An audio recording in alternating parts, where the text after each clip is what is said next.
La Bible en un an, la 262e journée, le livre d'Osée, chapitre 6, verset 1 au chapitre 9, verset 17, le livre des psaumes, chapitre 63, verset 1 à 12, le livre des proverbes, chapitre 23, verset 22 à 25, la seconde épître de Paul aux Corinthiens, chapitre 13, versets 1 à 13. Le livre d'Osée, chapitre 6. Venez, retournons à l'Éternel. En effet, il a déchiré, mais il nous guérira. Il a frappé, mais il bandera nos plaies. Il nous rendra la vie dans 2 jours. Le 3e jour, il nous relèvera, et nous vivrons devant lui. Connaissons, cherchons à connaître l'Éternel. Sa venue est aussi certaine que celle de l'aurore. Il viendra pour nous comme la pluie, comme la dernière pluie qui arrose la terre. Que puis-je te faire, Éphraïm? Que puis-je te faire, Juda? Votre attachement est pareil à la nuée du matin, à la rosée qui se dissipe très vite.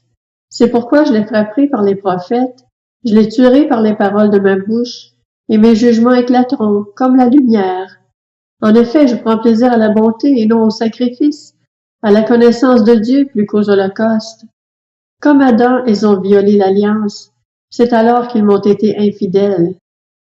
Galaad est une ville de fauteurs de troubles. Elle porte des traces de sang. La troupe des prêtres est comme une bande en embuscade. Ils commettent des assassinats sur le chemin de Sichem. Oui, ils se livrent au crime. Dans la communauté d'Israël, j'ai vu des choses horribles. Là, Éphraïm se prostitue, Israël se rend impur. Pour toi aussi, Juda, une moisson est préparée, quand je ramènerai les déportés de mon peuple. Le livre d'Osée, chapitre 7. Lorsque je voulais guérir Israël, la faute d'Éphraïm et la méchanceté de Samarie se sont révélées, car ils ont agi frauduleusement. Un voleur est arrivé, une bande sévit dehors. Ils ne se disent pas dans leur cœur que je me souviens de toute leur méchanceté. Maintenant leurs agissements les entourent, ils sont devant moi. Ils réjouissent le roi par leur méchanceté et les chefs par leurs mensonges. Ils sont tous adultères, semblables à un four chauffé par le boulanger. Ils cessent d'attiser le feu depuis qu'il a pétri la pâte jusqu'à ce qu'elle soit levée. Le jour de notre roi, les chefs se rendent malades par les excès du vin. Le roi tend la main aux moqueurs. Quand ils se mettent à comploter, leur cœur est pareil à un four. Toute la nuit, leur boulanger a dormi, et le matin, le four brûle comme un feu violent. Ils sont tous échauffés comme un four, et ils dévorent leurs juges. Tous leurs rois tombent, aucun d'eux ne fait appel à moi. Éphraïm se mêle avec les peuples. Éphraïm est un gâteau qui n'a pas été retourné. Des étrangers dévorent sa force, et il ne s'en doute pas. La vieillesse s'empare de lui, et il ne s'en doute pas. L'orgueil d'Israël témoigne contre lui. Ils ne reviennent pas à l'Éternel, leur Dieu, et ils ne le recherchent pas malgré tout cela. Éphraïm est comme une colombe stupide, sans intelligence. Ils implorent l'Égypte, ils vont en Assyrie. S'ils partent, j'étendrai sur eux mon filet, je les ferai tomber comme les oiseaux du ciel, je les corrigerai comme ils en ont été avertis dans leur assemblée. Malheur à eux parce qu'ils me fuient. Ruine sur eux parce qu'ils me sont infidèles. Je voudrais les sauver, mais ils disent des paroles mensongères contre moi. Ils ne crient pas vers moi dans leur cœur, mais ils se lamentent sur leur lit. Ils se rassemblent pour avoir du blé et du vin nouveau, et ils s'éloignent de moi. Je les ai corrigés, j'ai fortifié leurs bras, et ils méditent le mal contre moi. Ce n'est pas au Très-Haut qu'ils retournent. Ils sont pareils à un arc trompeur. Leurs chefs tomberont par l'épée à cause de l'insolence de leurs propos. C'est ce qui fera d'eux un objet de moquerie en Égypte. Le livre d'Osée, chapitre 8. Embouche la trompette. L'ennemi fond comme un aigle sur la maison de l'Éternel, parce qu'ils ont violé mon alliance et se sont révoltés contre ma loi. Ils crieront vers moi. Mon Dieu, nous te connaissons, nous, Israël. Israël a rejeté le bien. L'ennemi le poursuivra. Ils ont établi des rois sans mon ordre, et des chefs sans se référer à moi. Ils ont fait des idoles avec leur argent et leur or. C'est pourquoi ils sont anéantis. L'Éternel a rejeté ton veau, Samarie. Ma colère s'est enflammée contre eux. Jusqu'à quand refuseront-ils de se purifier? Ce veau bien d'Israël, un ouvrier l'a fabriqué, et il n'est pas Dieu. C'est pourquoi le veau de Samarie sera mis en pièces. Puisqu'ils ont semé du vent, ils moissonneront la tempête. Ils n'auront pas un épi de blé. Ce qui poussera ne donnera pas de farine, et s'il y en avait, les étrangers la dévoreraient. Israël est englouti. Ils sont maintenant parmi les nations comme un vase indésirable. En effet, ils sont allés en Assyrie comme un âne sauvage qui se tient à l'écart. Éphraïm a fait des cadeaux pour avoir des amis. Même s'ils font des cadeaux parmi les nations, je vais maintenant les rassembler, et bientôt ils souffriront sous le fardeau du roi des princes. Éphraïm a multiplié les autels pour pécher, et ces autels l'ont fait tomber dans le péché.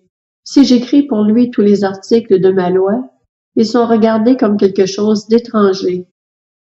Ils sacrifient des victimes qu'ils m'offrent, et ils en mangent la viande. L'Éternel n'y prend pas plaisir. Maintenant l'Éternel se souvient de leurs fautes, et il punira leurs péchés. Ils retourneront en Égypte. Israël a oublié celui qu'il a fait. Il a construit des palais. Juda a multiplié les villes fortifiées.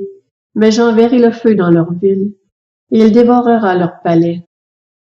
Le livre d'Osée, chapitre 9. Israël, ne te livre pas à la joie, à l'allégresse, comme les peuples. En effet, tu t'es prostitué en abandonnant ton Dieu. Tu as aimé un salaire impur dans toutes les aires à blé. L'air de battage et le pressoir ne les nourriront pas, et le vin nouveau leur fera défaut. Ils ne resteront pas dans le pays de l'Éternel. Éphraïm retournera en Égypte, et ils mangeront en Assyrie des aliments impurs. Ils ne verseront pas de vin en l'honneur de l'Éternel. Leurs sacrifices ne lui seront pas agréables. Ce sera comme un repas de deuil pour eux. Tous ceux qui en mangeront se rendront impurs. Oui, leur pain ne sera que pour eux. Il n'entrera pas dans la maison de l'Éternel. Que ferez-vous lors des jours solennels, lors des fêtes de l'Éternel? Les voici qui partent, car le pays est dévasté. L'Égypte les accueillera, Memphis leur donnera des tombeaux. Ce qu'ils ont de précieux, leur argent, sera pris par les orties, et les ronces pousseront dans leurs tentes. Ils arrivent les jours de l'intervention, ils arrivent les jours de la rétribution. Israël va le savoir. Le prophète est fou, l'homme inspiré délire. C'est à cause de la grandeur de tes fautes et de ta haine. Éphraïm est un guetteur contre mon Dieu. Un prophète est un filet d'oiseleurs sur toutes ses voies. Il y a de la haine dans la maison de son Dieu. Ils sont plongés dans la corruption comme à l'époque de Gibéa. L'Éternel se souviendra de leurs fautes, il punira leurs péchés. J'ai trouvé Israël comme des raisins dans le désert. J'ai vu vos ancêtres comme les premiers fruits d'un figuier, mais ils sont allés vers Baal-Péor. Ils se sont consacrés à l'infâme idole, et ils sont devenus aussi détestables que l'objet de leur amour. La gloire d'Éphraïm s'envolera comme un oiseau. Plus de naissance, plus de grossesse, plus de conception. Ces élèves des enfants, je les en priverai avant qu'ils ne soient des hommes, et malheur à eux quand je les abandonnerai. Aussi loin que portent mes regards du côté de Tyr, Éphraïm est planté dans un pâturage. Mais Éphraïm conduira ses enfants vers celui qui les tuera. Donne-leur, Éternel. Que leur donneras-tu? Donne-leur un ventre qui avorte et des seins desséchés. Toute leur méchanceté s'est montrée à Gilgal. C'est là que je les ai pris en haine. À cause de la méchanceté de leurs agissements, je les chasserai de ma maison. Je ne continuerai pas à les aimer. Tous leurs chefs sont des rebelles. Éphraïm est frappé, sa racine est devenue sèche. Ils ne porteront plus de fruits, et s'ils ont des enfants, je ferai mourir ces objets de leur tendresse. Mon Dieu les rejettera parce qu'ils ne l'ont pas écouté, et ils seront errants parmi les nations. Le livre des Psaumes, chapitre 63. Psaume de David lorsqu'il était dans le désert de Juda. Ô Dieu, tu es mon Dieu, je te cherche. Mon âme a soif de toi, mon corps soupire après toi, dans une terre aride, desséchée, sans eau.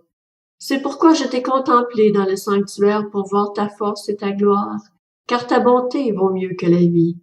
Mes lèvres célèbrent tes louanges. Ainsi je te bénirai toute ma vie, je lèverai mes mains en faisant appel à toi. Je serai rassasié comme par une nourriture succulente et abondante, et, avec des cris de joie sur les lèvres, je te célébrerai lorsque je penserai à toi sur mon lit, lorsque je méditerai sur toi pendant les heures de la nuit. Oui, tu es mon secours, et je crie de joie à l'ombre de tes ailes. Mon âme est attachée à toi. Ta main droite me soutient, mais ceux qui cherchent à ruiner ma vie iront dans les profondeurs de la terre. Ils seront livrés à l'épée, ils seront la proie des chacals. Le roi se réjouira en Dieu. Tout homme qui prête serment par lui pourra s'en féliciter, car la bouche des menteurs sera fermée. Le livre des Proverbes, chapitre 23. Écoute ton père, lui qui t'a donné naissance. Ne méprise pas ta mère quand elle est devenue vieille. Acquiert la vérité et ne la vends pas, la sagesse, l'instruction et l'intelligence. Le père du juste est dans l'allégresse, celui qui donne naissance à un sage en aura de la joie. Que ton père et ta mère se réjouissent, que celle qui t'a mise au monde soit dans l'allégresse. La seconde épître aux Corinthiens, chapitre 13. Je vais venir chez vous pour la 3e fois. Toute affaire se réglera sur la déclaration de 2 ou de 3 témoins. Je l'ai déjà dit et je le répète, comme je l'ai fait lors de ma 2e visite et aujourd'hui que je suis absent, je l'écris encore à ceux qui ont péché précédemment et à tous les autres. Si je reviens chez vous, je ne ménagerai personne puisque vous cherchez une preuve que Christ parle en moi. En effet, lui n'est pas faible envers vous, mais il est puissant parmi vous.